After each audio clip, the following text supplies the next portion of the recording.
money for his fucking border wall. And border security is not just a physical fucking wall. It's more money towards more manpower, towards better tech, towards better maintenance, towards shit that's already mostly there. There's 700 plus miles of wall where there can be wall. There's almost 1,000 miles of it that's the Rio Grande River, and you can't really build a wall through there. So that's all pointless. He got money to build another 55 miles of wall because that's all that the experts say we really need. Now he likes to fire up his base, you know, using rhetoric and inflammatory dialogue and rhetoric, but the fact of the matter is that Donald Trump is not used to being told no. In a nutshell, that's the biggest problem going on with the wall thing. Border security is not the huge issue. Border security, if he'd have said border security including another 100 miles of wall and went through a whole list of other stuff, I would like $5 billion to put towards another 100 miles of wall and better tech, but he didn't.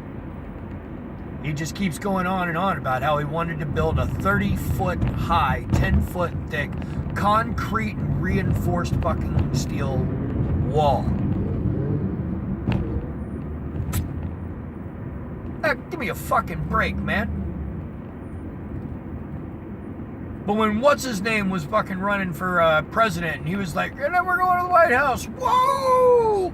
Everybody went, oh, God, that guy's too fucking rowdy. Oh, Jesus.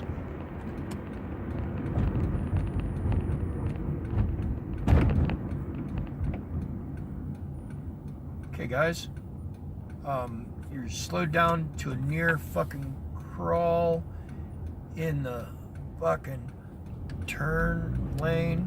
Jesus fuck me. Fucking people.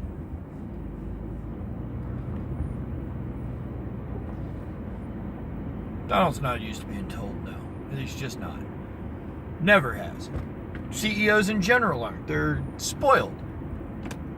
When you tell them no, they're one of those things that they're like normal people, but amped up. Let's say you're at a bar on High Street, 14th and High. There's a bar called Bullwinkle's. Let's say when you're leaving Bullwinkle's, you finish drinking, you paid your tab, you put your coat on, you're getting ready to stand up, go to the door, leave, stop. When you stand up, first thing you should do, go to the bathroom. Remember when you were a kid and your mom asked you, anybody got to go before we leave? No, what she should have done is just made you go before you leave. Because when your bladder is full, like say if you've been at Bullwinkle's hypothetically drinking all night, when you stand up, your bladder shifts to a lower position and it puts pressure on it. Put your jacket on and you go outside, there's a little chill in the air because, well, it's later than when you went to the bar. And that chill, it's for a second and your skin tightens, which tightens up your bladder as well. And now you gotta pee. And you've already walked outside and you've walked about a half block down and now you're standing in front of this Greek restaurant, Apollo's, and you're thinking, I'll just go in and use their bathroom. Stop.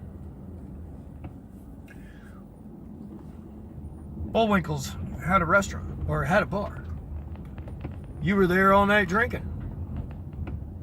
You should have peed before you left. You chose not to. Alcohol has affected your judgment.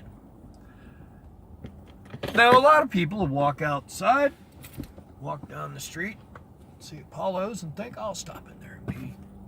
And then they walk in and they're told, sorry, bathrooms for customers only. People react one of two ways. Most of them, and this is pure observation, most of them, more than 80%,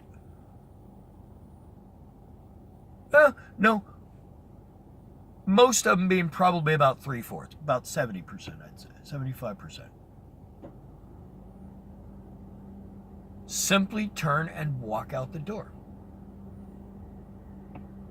They turn and start walking towards the door. Now, some of them we stop and go, buy something to drink, it makes you a customer.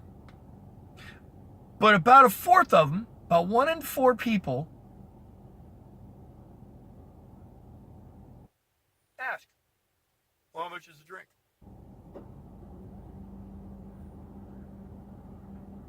"75% of the people raise an argument. They want to debate the rule.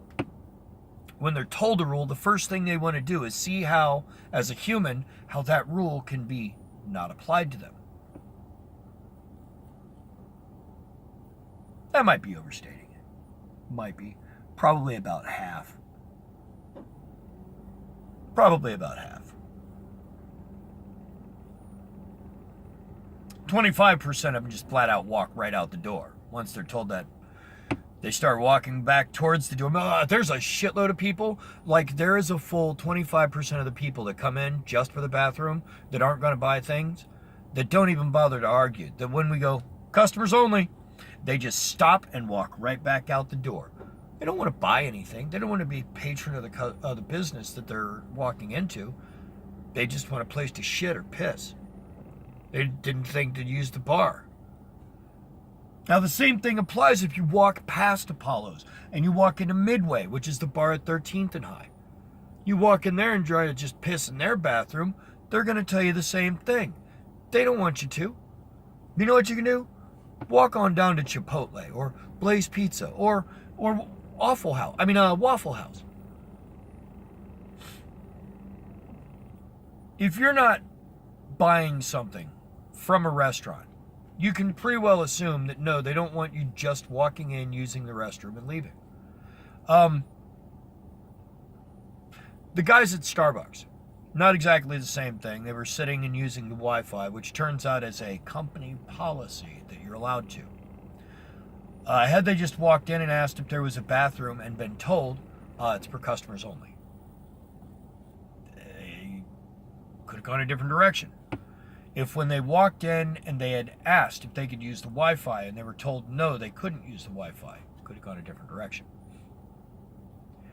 We make it a policy. Hell, it's on some of the t-shirts. Is this one of them? No, I'm wearing another one. If you come in and see one of us wearing our blue Apollo's t-shirts, the back of that shirt says, there is no bathroom.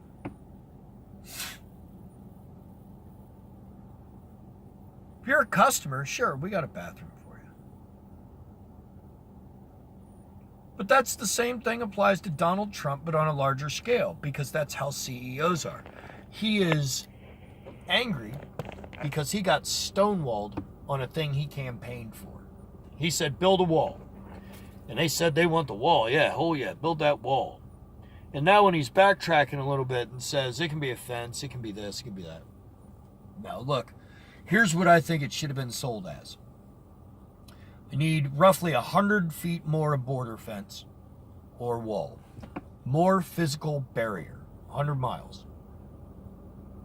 Another 100 miles of border fence or barrier. And more money towards border security, maintenance, manpower, technology, updates. Instead, what we've got is fucking some almost mini Caligula bullshit going on where the press is the enemy of the people. The whole country is being run like fascism. If you don't know what fascism is, man, go fucking look the word up. Because I'm betting you don't really know what the word socialism means. And that's, Venezuela is failing because it's an authoritarian communist regime. Authoritarian, not socialist. Marxism is an interpretation of socialism. Socialism is a government by the people, without the wealthy being in charge. It is management by the masses. the difficulty there is that doesn't work. As a people, we are horrible at self-regulation. Just ask the Bolsheviks. If you want a good example of what happens when we try to self-regulate, when we try to self-manage, read Animal Farm. It's actually a really good example of exactly what we do.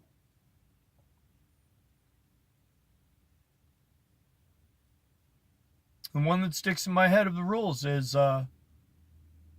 where they say all animals are created equal. And someone goes in and changes it later and says some animals are more equal than others.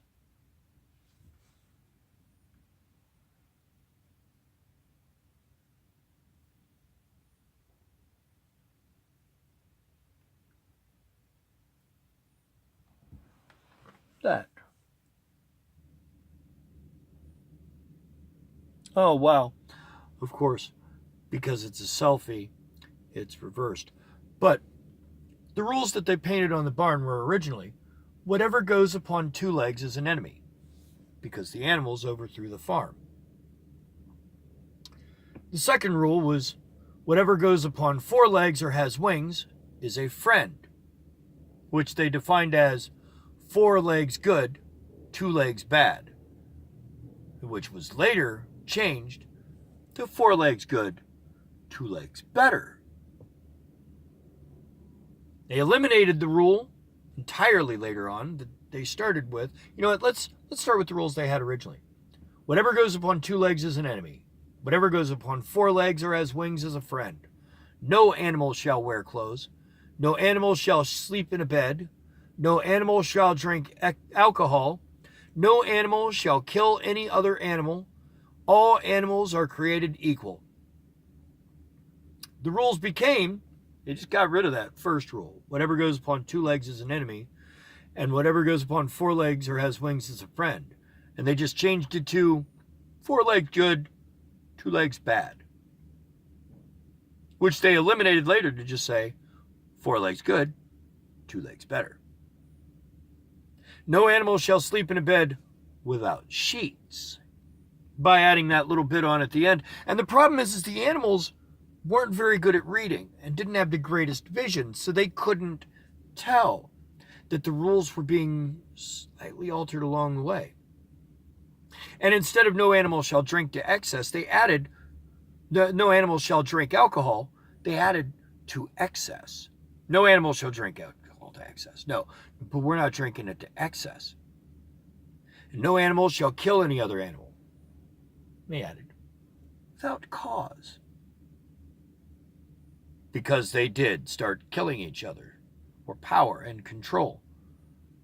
And all animals are created equal, but some are more equal than others. Now, 1984 gets a lot of press as being one of George Orwell's greatest books, and it's a fucking great and amazing novel, and it is somehow where we are today. But Animal Farm is a beautiful allegory. We are no good at self-governing. We need to be ruled, and we keep having the worst people for the job. Anyway, I got to go to work. Rambling on.